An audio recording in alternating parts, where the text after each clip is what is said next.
Greetings, Star Warriors, and boy, do I have something special for you. I mean, if you're looking on the screen right now, I want you to get a load of this box.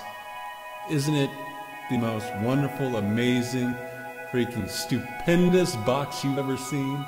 Don't you just feel like playing in the box, you know? Just running through the box, jumping in it, jumping out, and running around it and stuff like that? You remember all those mansions you used to run through 20 and 30 and 40 years ago?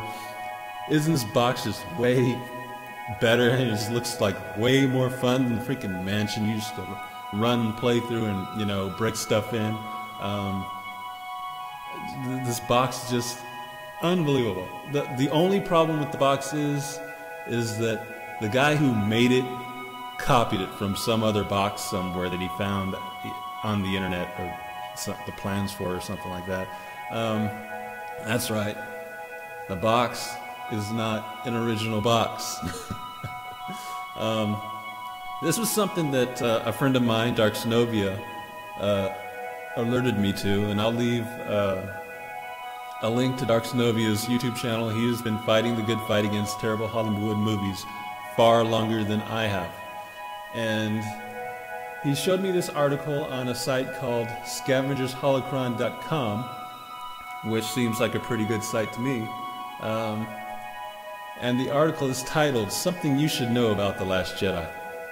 And it's a doozy, to say the least. So let's get into some of the reading. I will read some of it, but I will leave a link down below so that you can take a look at the traveler who previously wished to remain anonymous, who first noticed the similarities between the fanfiction and The Last Jedi. The article was intended to be shared among those who had read the story and noticed the similarities for themselves. The author, who isn't claiming plagiarism of the whole movie, they just want answers as to why the hell Rey's origin, Phasma's staff, and the plot of the Rey-Kylo interactions are so damn similar. Because it's really freaky. You can read the full article address here. Shortly after The Last Jedi premiered in LA, the internet was buzzing with rumors discussing the big reveals, plot points, and spoilers that the film had to offer. One person who caught the movie early happened to notice some striking similarities between the plot of the film and a fan fiction that they read months ago. They posted it to Tumblr, someone posted it to Reddit, and as these things go, it went viral and left many scratching their heads, wondering how one fan fiction could possibly predict exactly what happens in The Last Jedi. If you've ever browsed through Star Wars fan fiction on Archive of Our Own, you've probably ran into the name Street Solo at one point or another. She's the writer of the Signs and Smoke Signals trilogy, consisting of A Flare in the Dark, A Candle in the Night, and A Glow in the Dawn. The trilogy is enormous. With over 1 million words, it's longer than the Harry Potter franchise and has over 60,000 views spread between them. The series was written and published starting in 2016, just 1 month after The Force Awakens came out. In other words, too soon for the story to just be based on leaks and rumors. One of the first things readers notice is probably the biggest. The story spoils the story of Rey's parentage early on. The story is written as a reader insert to take the place of Rey herself. But the lines are still eerily similar from the story. Here is her interaction with Kylo Ren.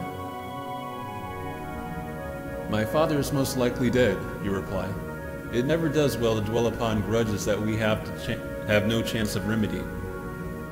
"Do you think he was an honorable man?" You shake your head. "The man sold his daughter for drink. I would not say he was." The fact that she was sold into slavery for drinking money is brought up several times throughout the story. It's strange because while human slavery is something that's touched upon often, we don't ever really see anyone get drunk in the Star Wars franchise enough to say that it's a common occurrence and a conclusion that two people might arrive at independently. There simply isn't a Star Wars character that you can point to and say, "There, he's an alcoholic," for a comparison. Here's the direct line from the transcript of The Last Jedi. "Your parents were filthy junk traders who sold their only daughter for drinking money." Whoa. Man.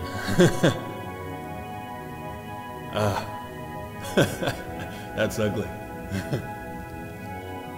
With all the possible theories surrounding Rey's origin, she's a Skywalker, Kenobi, related to Palpatine, birthed by the midichlorians just like Anakin was. It's strange that they both share the same origin story, especially when it's so out of the box that it's something that most people wouldn't have even considered. And I have to say, that's true. I never thought of that. The lines have an eerie similarity, but there is a possibility that that could simply be coincidence. After all, it's just one thing, right? Possibly. But it gets a little stranger when you read on and discover that the story basically revealed the entire plot. Only 2 months after The Force Awakens came out, and before any script was finalized. In the story, Kendall in the Night, the reader has been living on the Resistance base, undergoing training to develop her powers in the Force. Snoke bridges their minds and manipulates them through a Force bond that allows them to communicate long distance. Whoa. The vision compels her to think that there is something good in Kylo Ren, and so she willingly goes to him in order to try to convince him to come back. Sound familiar? Read on. In the story, Kylo Ren lets Snoke think that he is servile and submissive, while Snoke taunts him and tells him that he can't shield his thoughts from him. Then Kylo turns and attacks him without Snoke realizing it. At one point, both her and Kylo grab for the lightsaber at the same time, and it's frozen in place between them. The stalemate is only broke when an explosion rocks the ship and they're both knocked unconscious. There are only two small differences. For one, the lightsaber doesn't break. The lightsaber torn between them is also Kylo Ren's lightsaber. She summoned it to her and was fighting with it after she was disarmed. You know, kind of like Rey did. Okay, you guys, I'm going to stop here, but I just want to bring something out that isn't really brought out in this article. What we're looking at here is a director who lifted his plot, the plot for his movie, off of Return of the Jedi and parts of, I'm sorry, he lifted it off of The Empire Strikes Back and he lifted parts of Return of the Jedi. Basically, that's the entire plot of The Last Jedi. The Empire Strikes Back and then the throne room scene in Return of the Jedi. That's The Last Jedi. That makes it up. And then for the character parts of Rey and Kylo Ren, he just lifted them off of some fanfics. The guy does not write anything of his own. Not one thing.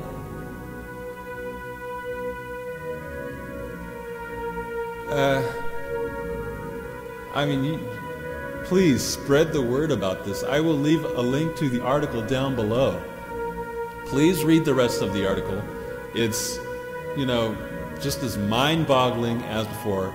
This box that I've got in front of you on screen is a meaningless pile of rubbish that the director copied off of better material. And he sold out there for hundreds of millions of dollars. For all of you to wow at.